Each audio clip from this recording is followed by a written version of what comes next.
வணக்கம், welcome to உலக தமிழா. இப்போ நம்ம ஒரு சைட் டிஷ் ரெசிபி தாங்க பார்க்க போகிறோம். அதுவும் இது பூரி, சப்பாத்தி இதுக்கெலாம் தொட்டு சாப்பிட அட்டகாசமான டேஸ்ட்டில் இருக்குங்க. கடாய் பன்னீர். வாங்க எப்படி செய்யறதுன்னு பார்க்கலாம். கடாய் பன்னீர் செய்யறதுக்கு இப்போ ஒரு மசாலா ரெடி பண்ணிக்கோங்க. இதுக்கு ஒரு ஸ்பூன் தனியா. இது எல்லாமே நம்ம ட்ரை ரோஸ்ட் தான் பண்ண போகிறோம். அது கூடவே மிளகு, சீரகம் எல்லாம் சேர்த்து நல்லா வறுத்துடலாம். பட்டை, லவங்கம், பிரிஞ்சி இலை இதையும் அதோடையே சேர்த்து நல்லா ரோஸ்ட் பண்ணிடலாம். வறுத்துட்டு அது கூட காஞ்ச மிளகாயும் போட்டு காஞ்ச மிளகா செவுக்கிற வரைக்கும் நல்லா வறுக்கணும். அவ்வளோதான். இதை அப்படியே வறுத்துட்டு ஒரு தட்டில் வச்சு ஆற வச்சு பொடி பண்ணி எடுத்துகிட்டு வந்துடலாம். இப்போ அதே கடாயிலேயே கொஞ்சம் போல் எண்ணெய் சேர்த்து வெங்காயம் ரொம்ப வதங்கணும்னு அவசியம் இல்லைங்க. கண்ணாடி பதம் வரைக்கும் வதங்கினா போதும். வதக்கிக்கலாம். வதக்கிட்டு வதங்கிச்சு. இப்போ அதில் இஞ்சி, பூண்டு சேர்த்து வதக்கிக்கலாம்.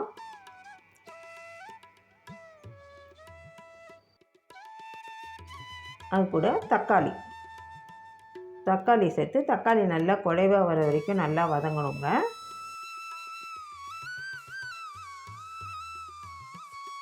இப்போ நல்லா வதக்கியாச்சு. இப்போ அதை அப்படியே தட்டுக்கு ட்ரான்ஸ்ஃபர் பண்ணி ஆற வச்சு விழுதாக அரைச்சி எடுத்துகிட்டு வந்துடலாங்க. இப்போ கடாயில் கொஞ்சம் போல் எண்ணெய் ஊற்றி க்யூப்ஸாக கட் பண்ண வெங்காயம் இதை ஓரளவு வதங்கினா போதும். இந்த வெங்காயம் தான் க்யூப்ஸாக கட் பண்ணி சேர்க்கணும். கடாய் பண்ணியிருக்கு. இதுதான் ரொம்ப ரொம்ப முக்கியமானது. இப்போ இது வதங்கினோடனே இது கூட குடமிளகா இதையும் க்யூப்ஸாக கட் பண்ணி சேர்த்துருக்கணும். இப்போ சேர்த்தாச்சு. இதையும் நல்லா வதக்கிக்கலாம். ரெண்டும் வறுபட்டுச்சு. அதை அப்படியே எடுத்து ஒரு தட்டில் வச்சுக்கலாம். ஒரு கடாயில் வெண்ணெய் சேர்த்துட்டு வெண்ணெய் நல்லா உருகினோடனே அதில் நம்ம கட் பண்ணி வச்சுருக்க பன்னீரை சேர்த்துக்கலாம்.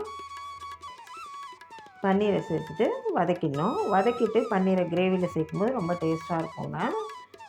இப்போ நல்லா பன்னீரும் நல்லா வதங்குது. இப்போ நல்லா ரோஸ்ட் ஆகிடுச்சு பாருங்கள் பன்னீர். அவ்வளோதான். இதை அப்படியே எடுத்து ஒரு தட்டில் வச்சிடலாம். இப்போ எண்ணெய், கடாயில் வெண்ணெய் ரெண்டுமே சேர்த்துக்கலாம். கடாய் பன்னீருக்கு வெண்ணெய் சேர்க்கும்போது ரொம்ப டேஸ்ட்டாக இருக்கும்.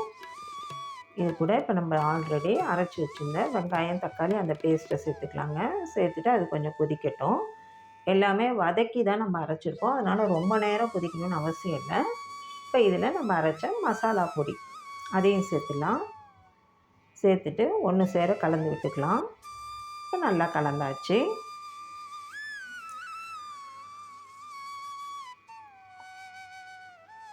இப்போ நல்லா கலந்து வருது பாருங்கள். இந்த ஸ்டேஜில் காஷ்மீரி சில்லி பவுடர், தேவையான உப்பு சேர்த்து நல்லா கலந்துடலாம். இப்போ இது கூட நம்ம வதக்கி வச்சுருந்த வெங்காயமும் குடமிளகாவும் இதை சேர்த்து இந்த மசாலா எல்லாம் இதில் நல்லா ஒன்று சேர கலந்து வர வரைக்கும் நல்லா வதக்கிக்கோங்க. நல்லா கலந்துட்டு இப்போ இது கூட கொஞ்சம் போல் தண்ணி சேர்த்து கொதிக்க வச்சிடலாம். தண்ணியோடு சேர்ந்து கொதிக்கும்போது அதில் நல்லா மசாலா ஏறும். இப்போ இது நல்லா கொதிக்கும். இப்போ நல்லா கொதிக்குது பாருங்கள். இப்போ இந்த ஸ்டேஜில் வறுத்து வச்சுருந்த பன்னீர் அதையும் சேர்த்துக்கலாம். சேர்த்துட்டு நல்லா கலந்து விட்டுணும் பன்னீரை. இப்போ பன்னீர் சேர்த்து ரொம்ப நேரம் கொதிக்க வேணாம். மூடி போட்டு 4லேருந்து ஒரு 5 நிமிஷம் வரைக்கும் கொதிச்சா போதும். இப்போ அவ்வளோதான். எண்ணெய் பிரிஞ்சு சூப்பராக கிரேவி ரெடி ஆகிடுச்சு பாருங்கள். இதுக்கு மேலே கஸ்தூரி மேத்தி. இப்போ இந்த இடத்துல ஃப்ரெஷ் க்ரீம் சேர்க்கணும். என்கிட்ட ஃப்ரெஷ் க்ரீம் இல்லை, அதனால் காசி ஆற வச்ச பால் திக்காக சேர்த்துருக்கேன்.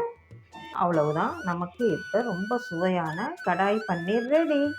கடாய் பன்னீர் சூப்பராக ரெடி ஆகிடுச்சிங்க. நீங்களும் உங்கள் வீட்டில் இதே மாதிரி செஞ்சு பார்த்துட்டு உங்கள் கருத்துக்களை எங்களுக்கு தெரியப்படுத்துங்க. இந்த வீடியோ பிடிச்சிருந்தா வீடியோக்கு ஒரு லைக் கொடுத்துட்டு அப்படியே உலக தமிழா சேனலை சப்ஸ்கிரைப் பண்ணி வச்சுக்கோங்க. தேங்க்யூ.